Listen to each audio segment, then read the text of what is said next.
नमस्कार। मैं जन्मकता शिवम गौतम। भारत के पड़ोसी देश और एकमात्र हिंदू राष्ट्र नेपाल में जो कुछ हुआ है वो भारतवासियों के लिए भी बहुत ज्यादा महत्वपूर्ण है। भारत के 3 पड़ोसी देशों में एक के बाद एक लगातार ऐसी घटना हुई और उसके बाद जो सरकार काम कर रही थी, जो सरकार के जो पदाधिकारी थे, प्रधानमंत्री और दूसरे मंत्री थे, उन लोगों को देश छोड़कर भागना पड़ा।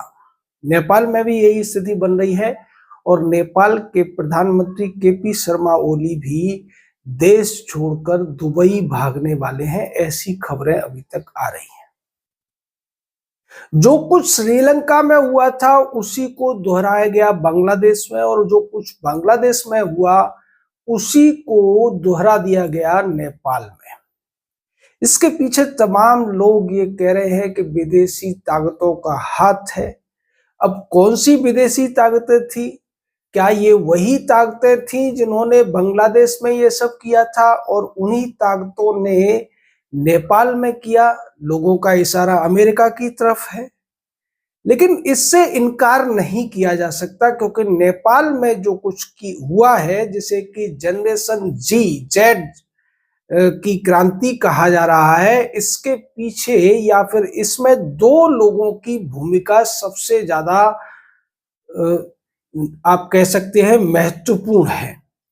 एक तो मेयर है काठमांडू का, जिसका नाम बोलेंद्र शाह या फिर बोलेन शाह जिसे कहा जा रहा है। दूसरा एक व्यक्ति है जो कि एक एनजीओ चलाता था, हामी नेपाल करके, उसका नाम है सुदन गुरंग। ये इस पूरे के पूरे घटनाक्रम का सबसे बड़ा सूत्रधार है। और ताज्जुब की बात तो ये है कि ये जो जेन जी या जेन जेड जिसे कहा जा रहा है, इसकी जो उम्र है, इसमें ज्यादातर जो लोग शामिल हैं उनकी उम्र 30 साल से कम है। और ये जो 2 लोग इसके मेन एक तरीके से लीडर बनकर सामने आते हुए दिख रहे हैं। और अब तो मांग ये उठ रही है कि बोलेन शाह को ही नेपाल की सत्ता सौंप दी जाए, क्योंकि बोलेंद्र शाह ने इस आंदोलन का समर्थन कर दिया है। उसने एक पोस्ट लिखी, उसमें उसने कहा कि चूंकि मेरी उम्र इसमें जो लोगों को बुलाया गया है उनकी उम्र से ज्यादा है, इसलिए मैं इन लोगों का समर्थन तो कर रहा हूं पर उसमें जा नहीं सकता हूं। अब बोलेंद्र शाह की उम्र है 35 साल और सुदन गर्ग जो गुरंग है इसकी उम्र है 36 साल।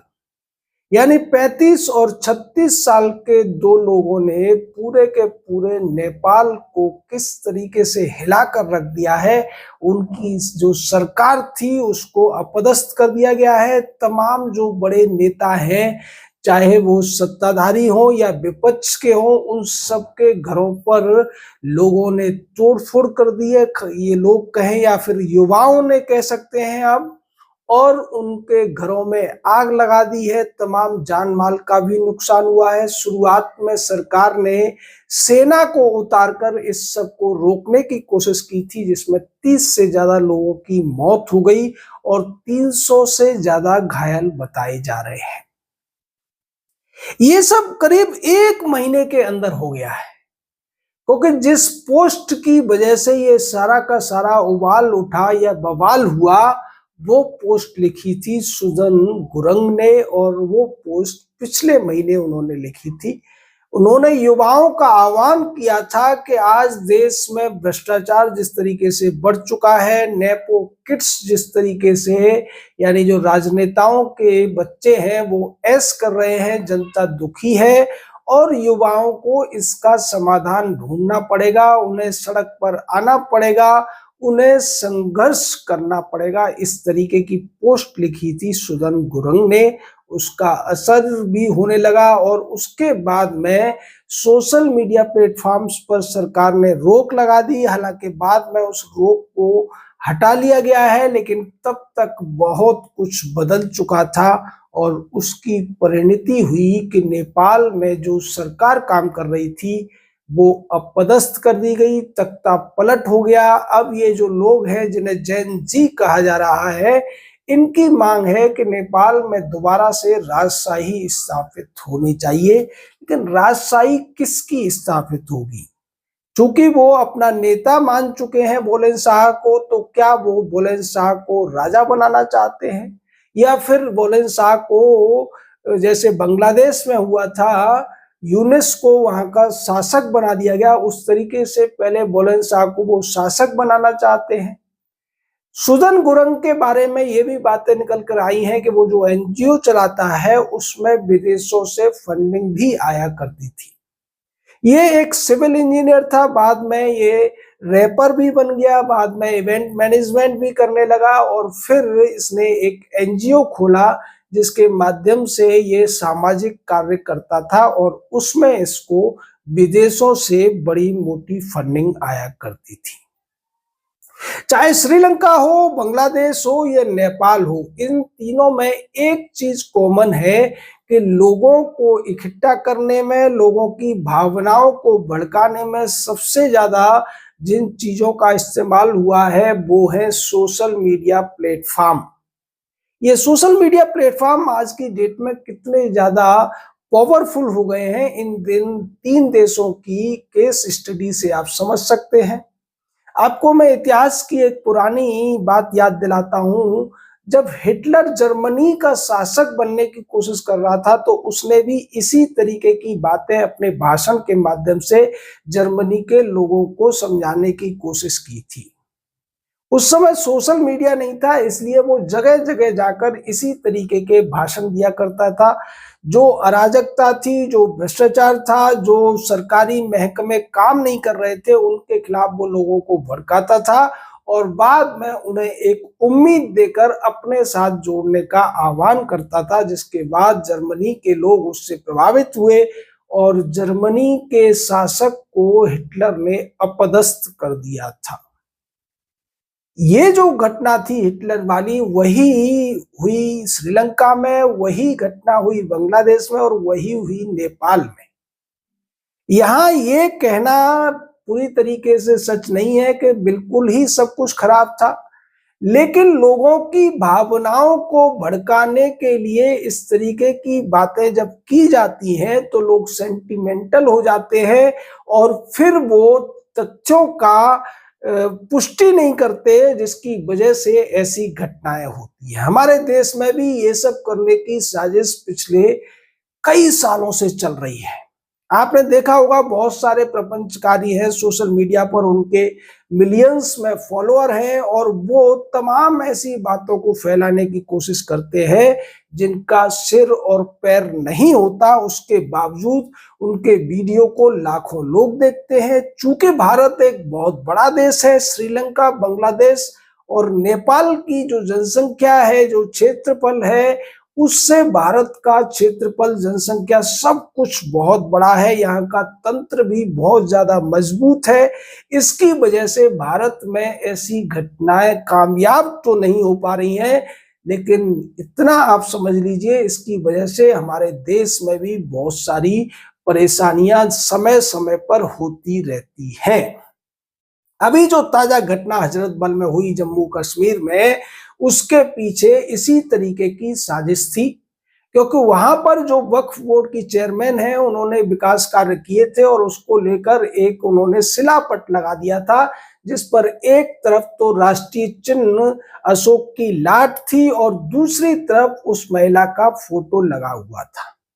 इसको लेकर लोगों को भड़काया गया, और ये कहा गया कि इस्लाम की एक दरगाह के अंदर इस तरीके से बुत परस्ती के प्रतीक कैसे शामिल हो सकते हैं। उसको एक मूर्ति की तरह दिखाया गया। हजारों की संख्या में लोग इकट्ठा हो गए, उन्होंने तोड़फोड़ की और देश विरोधी नारे भी लगाए। पुलिस वालों ने जब रोकने की कोशिश की तो उन पर भी हाथापाई की गई, उनके साथ बदसलूकी की गई। इस तरीके की घटनाएं बंगाल में बहुत होती रहती हैं।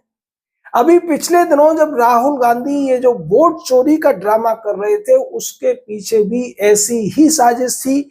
वो ये चाहते थे कि बिहार के लोगों को इस तरीके से बातें करके वो भड़का लेंगे और सरकार के खिलाफ एक बड़ा एक्शन करने में कामयाब हो जाएंगे।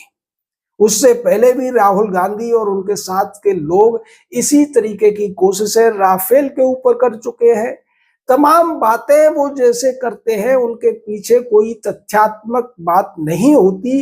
वो सिर्फ कुछ नारे गढ़े जाते हैं और उन नारों को सही साबित करने के लिए रवीश कुमार, अविनाश शर्मा या फिर पुण्य प्रसून वाजपेयी, अजीत अंजुम या संदीप चौधरी जैसे पत्रकारों को लगा दिया जाता है, जो दरअसल पत्रकार कम प्रपंचकार ज्यादा है। और ये लोग राहुल गांधी और ऐसी बातों को सही साबित करने में जुट जाते हैं, जबकि हकीकत कुछ अलग होती है। लेकिन चूंकि हमारा देश बड़ा है, लोग बहुत जल्दी चीजों को वेरीफाई कर लेते हैं, हमारे यहाँ तंत्र भी ज्यादा मजबूत है, इसकी वजह से ये जो कोशिशें हैं वो कामयाब नहीं हो पा रही हैं। लेकिन आप सबको सजग रहने की जरूरत है। जब भी इस तरीके की चीजें सामने आती है, अपने विवेक का इस्तेमाल कीजिए, चीजों को वेरीफाई कीजिए। कोई भी कुछ भी उड़ाने की कोशिश करता है, कुछ भी अफवाह फैलाने की कोशिश करता है, उस पर आंख बंद करके विश्वास करने की बजाय पहले खुद से उनकी जांच परख कीजिए। कुछ ऐसे लोगों की बातों को सुनिए जो कि इन चीजों पर रिसर्च करते रहते हैं।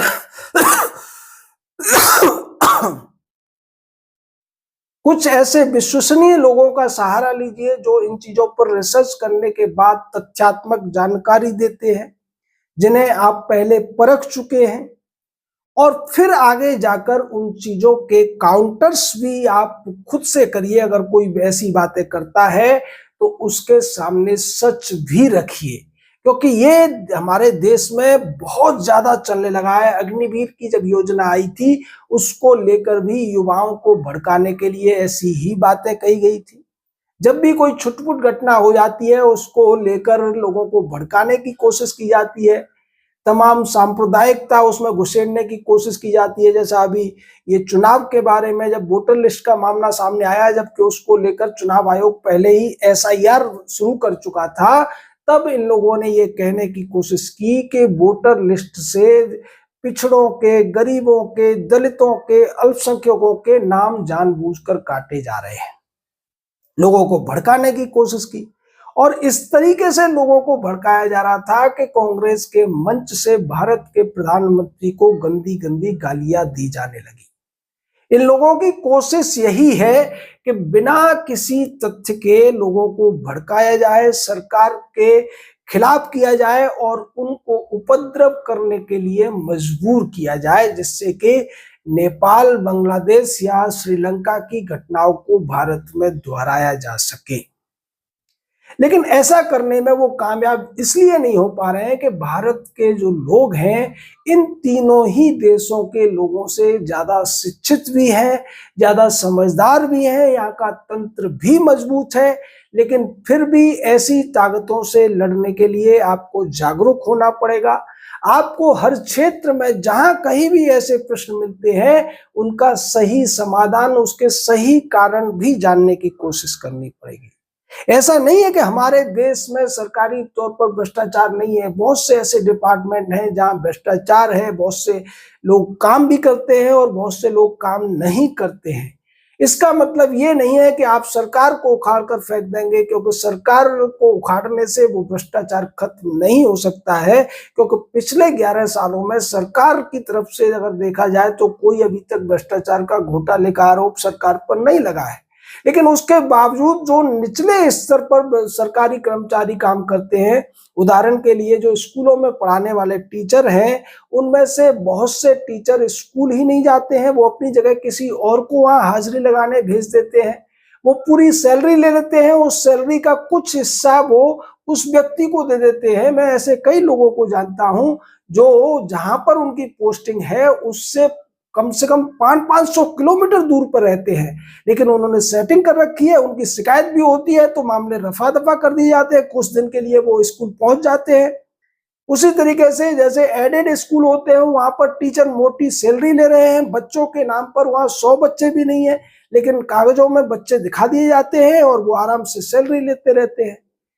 यही हाल अदालतों का है, अदालत के कर्मचारी भ्रष्टाचार करते हैं। लेकिन इन सबका जो उपाय है वो धीरे-धीरे करके हो सकता है, लोगों की जागरूकता से हो सकता है, उसकी शिकायतें करनी पड़ेगी, उन शिकायतों पर आरटीआई लगानी पड़ेगी, इसके बहुत सारे रास्ते हैं। और तो और हमारे देश की जो न्यायपालिका है उसमें जितना भ्रष्टाचार है उतना किसी भी अन्य डिपार्टमेंट में नहीं है। और अगर हमारे देश की अगर न्यायपालिका ही सुधर जाए तो हर डिपार्टमेंट सुधर सकता है, क्योंकि फिर जब ऐसे लोगों की शिकायत हुआ जाएगी, इनके खिलाफ जब केस जाएंगे और उनको सजा मिलने लगेगी तो ये लोग भी डरने लगेंगे। समस्याएं हैं, समस्याओं के समाधान भी हैं, लेकिन उसका इस तरीके से अफवाहों के आधार पर कोई समाधान नहीं हो सकता है। और जैसा कि अभी देखने को मिल रहा है, श्रीलंका पूरी तरह बर्बाद हो चुका है, बांग्लादेश का भी बुरा हाल है। वहां एक चुनी हुई सरकार पर झूठे आरोप लगाकर उसको अपदस्थ कर दिया गया, राष्ट्रपति और प्रधानमंत्री को मारने की कोशिश की गई। और उसके बाद बांग्लादेश में लूट खसोट का एक ऐसा सिलसिला चला है जो अब तक जारी है, वही नेपाल में होता हुआ दिख रहा है।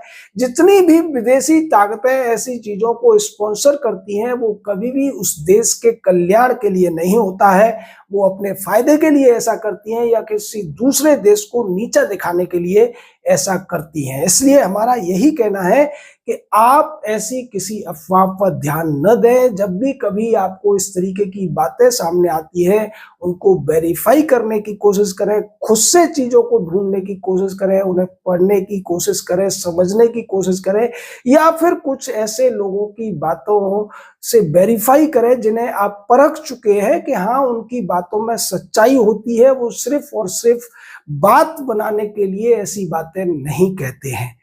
ऐसा जब आप करेंगे तो निश्चित तौर पर हमारे देश के खिलाफ जितनी भी ऐसी साजिशें होंगी हम उन्हें आसानी से नाकाम कर सकेंगे। और ऐसी साजिशों को नाकाम करने की जिम्मेदारी केवल तंत्र की नहीं है, केवल सरकार की नहीं है, केवल पुलिस और दूसरे डिपार्टमेंट्स की नहीं है, बल्कि हम जैसे, आप जैसे सभी भारतवासियों की है। क्योंकि इस भारत की जो संस्कृति है इससे पूरी दुनिया चिढ़ती है।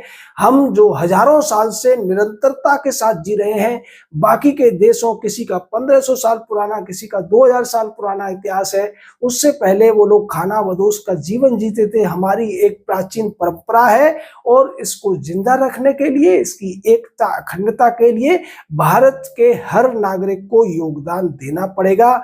भारत में नेपाल, बांग्लादेश, श्रीलंका जैसी जो घटनाएं हुई हैं वैसी न हो, इसकी जिम्मेदारी हमारी भी बनती है। आपका इस पर क्या कहना है, अपनी राय दीजिए।